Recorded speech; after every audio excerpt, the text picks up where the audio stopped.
నీ ఇంట్లో అసలు అందమే లేదురా. రేయ్, ఏంట్రా వాగుతున్నావు? డాడీ ఏమండి?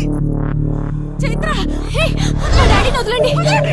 వదలండి, వదలండి. ఒక్క నిమిషం ముందు అబద్ధం చెప్పాన్రా.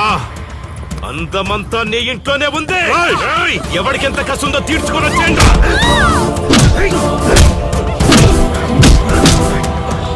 ఏమండి? ఏమండి? చైత్ర అండి, చైత్ర అండి.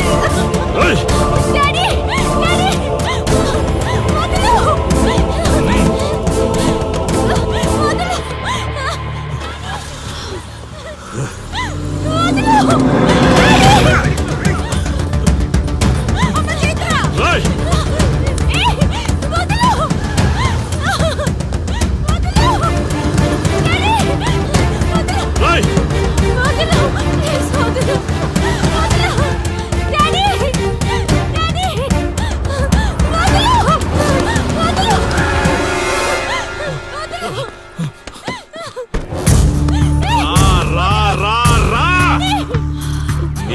నువ్వు చేసుకో, తప్పు లేదు. నా పెళ్ళాం కేసులో వేలు పెట్టి నా గురించి తెలుసుకోకుండా ఈ ఊర్లో అడుగు పెట్టి నేనంటే భయపడే ఈ జనం ముందు నా మీద చెయ్యి వేశావు. అది తప్పు. చూడు చూడు, నువ్వేం పోలీసోడివిరా. కిలోమీటర్ పరిగెత్తేసరికి ఒంట్లో ఓపిక చచ్చిపోయిందా?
నొప్పి ఒక్కరోజు తెలిస్తే చాలదు. నువ్వు 3 రోజులు జైల్లో ఉన్నావు. అది జీవితాంతం మన ఇంట్లో బందీగా ఉండాలి.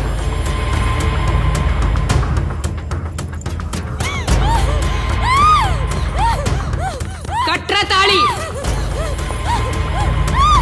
ఎక్కడికి పోతావే?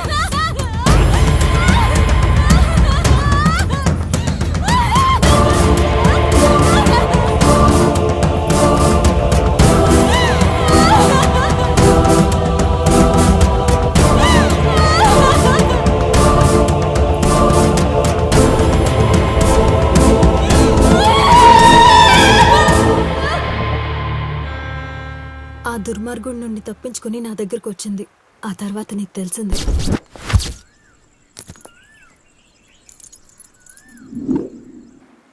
ఇంతకీ ఏ ఊరన్నావు? అదేదో పార్వతీపురం దగ్గర నరసీపురం అటబా, అంతేనా? ఒరే శర్మ గారు, ప్రయాణానికి సిద్ధం చేయరా.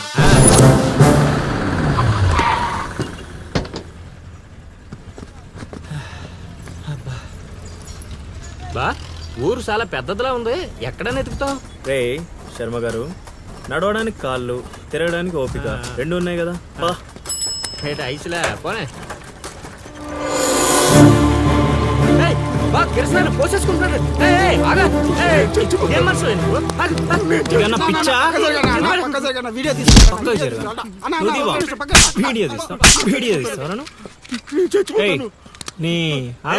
మాట్లాడుతున్నాడు కదా, ఆగలేవా? అసలు నీ ప్రాబ్లం ఏంటి?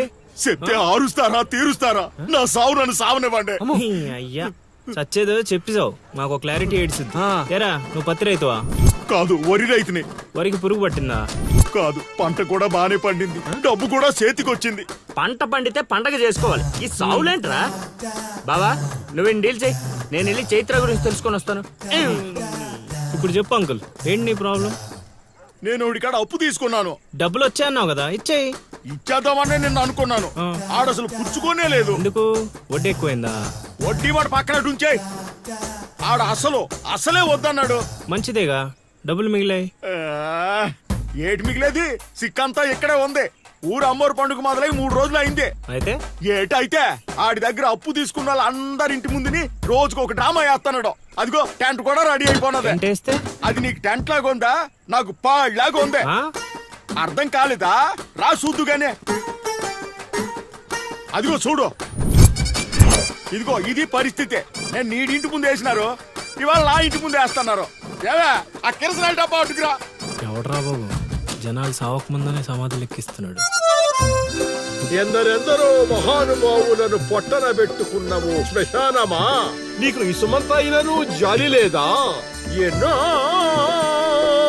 ఏండ్లు గతించిపోయినవి కానీ ఈ శ్మశాన స్థలిన్ కన్నులు మొచ్చిన మందభాగ్యుడు ఒక్కడైనను లేచిరాడు. చల ఆహా హార్మోనియం పద్యం రక్తి కట్టే సమయంలో దగ్గి డిస్టర్బ్ చేసావు కదరా ఎద్దవ్వా. వంకెతకలేనమ్మా డొంకెట్టుకు ఎలాడిందట. పద్యం మర్చిపోయినని ఒప్పుకోవచ్చు కదా. సాంఘిక నాటకాల హీరోయిన్ ఇంత గొప్ప హరిశ్చంద్ర నాటకములో నా పక్క అది నా పక్క చంద్రమతి వేషమంటే మాటలా, నాకే కౌంటరా? ఏయ్ పద్మశ్రీ అయ్యగారు తాళాల దగ్గర ఇచ్చమంటారా? టైం కాదురా, నే చెప్తాగా. ముందా మంచినీళ్లు గొంతు శృతి చేసుకోవాలి. గురుగారు యాదవ సేతురం కాకపోతే రిహార్సల్స్ కూడా ఈ గెటప్లు ఏంటండి? ఒరే హార్మోనిస్టు, వేషం పడకపోతే పద్యానికి గొంతు పెగలదురా. మొదలెట్టండి.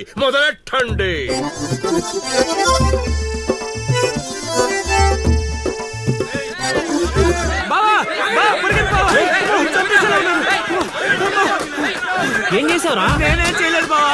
ఈ ఊళ్ళో చైత్ర అనే అమ్మాయి ఉంది, మీకు తెలుసా అని అడిగా. అంతే, చైత్ర అంటే చిత్ర అని వినిపించిందట. దాని పిల్లవట బావా. అరే శర్మగా, నీ ఎంత పని చేశారా? చైత్రాన్ని చిత్ర అనుకుంటేనే 10 కిలోమీటర్లు పరిగెత్తించారు బావా. ఇంకా నయం, డైరెక్ట్ గా వెళ్ళా కాశీగాడిని అడగలేదు. కూర్చోబడిపోతుంది బావా. అమ్మా. చైత్రని వెతికే రూట్ ఇది కాదురా. మరేంటో తమరే చెప్పండి బాబు. అమ్మా